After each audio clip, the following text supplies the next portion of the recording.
So my speech had written in it, good morning, but I'll greet you with good afternoon instead. My name is Thomas DeLay. Thank you for the introduction. I'm a senior at Ames High School. I'm the founder and co-president of my school's Democratic Club. Thank you very much, I appreciate that. And I'm also one of the student coordinators for the upcoming April 20th walkout to stand up against gun violence in the school.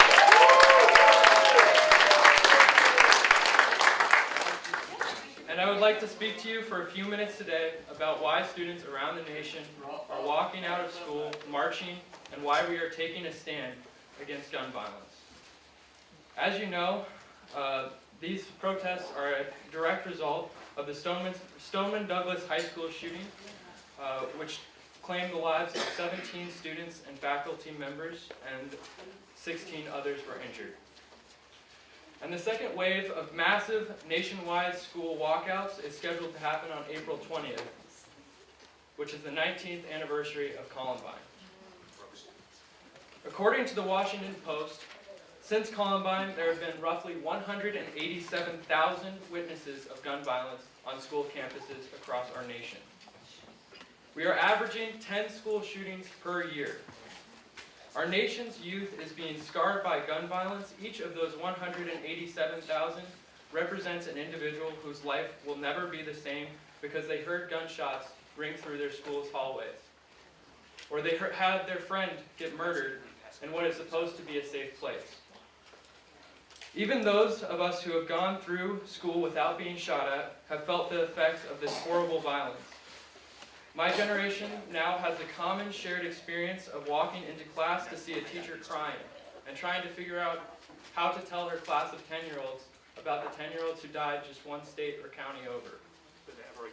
We've seen principals tightly clasping their hands, brows furrowed, trying to figure out how to make their school safe from the events that happen on a seemingly monthly basis around our nation. But the hard, real truth is that no matter what that principal does, no matter what that teacher says, our schools will not be safe until meaningful legislative action is taken.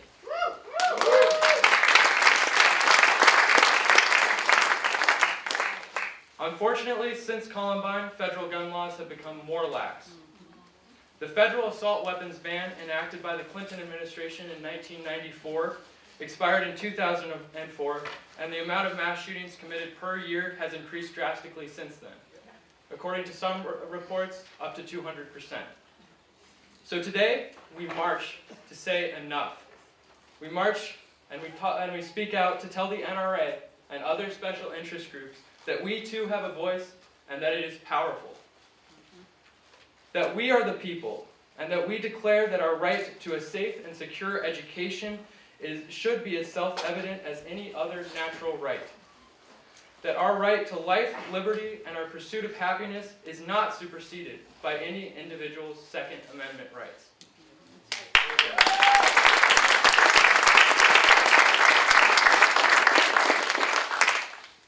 We march to show solidarity with the hundreds of victims of gun violence on school campuses across our nation. We march for common sense, because when 94% of America agrees with universal background checks, they should be enacted and loopholes should be closed. And that's why we have to vote Democrat.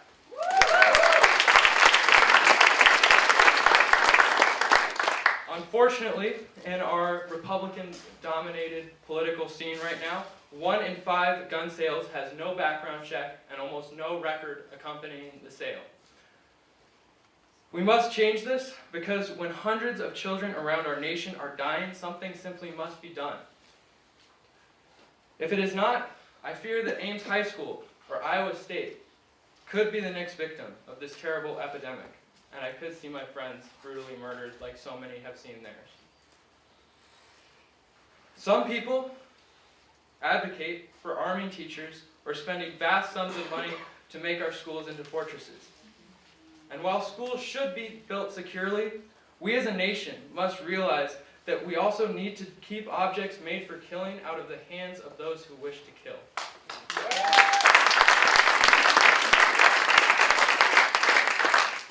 As our founding father James Madison said in Federalist 51, if men were angels, no government would be necessary.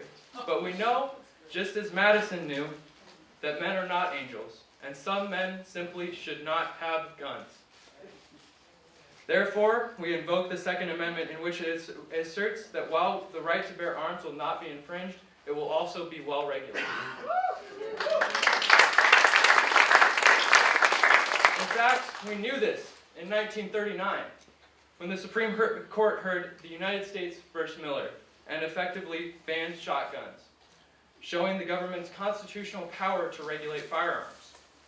So why can't 30-round magazines, bump stocks, and other dangerous modifications be regulated and restricted today?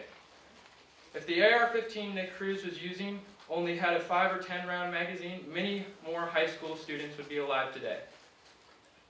This constitutional ability to regulate on common sense issues is where my sense of hope and optimism comes in, however. Because while conservatives may never agree with us on this completely, I truly believe that we can find common ground on how weapons are modified and intensified, and then increase our campaign against firearm violence when we take back the House and Senate in November.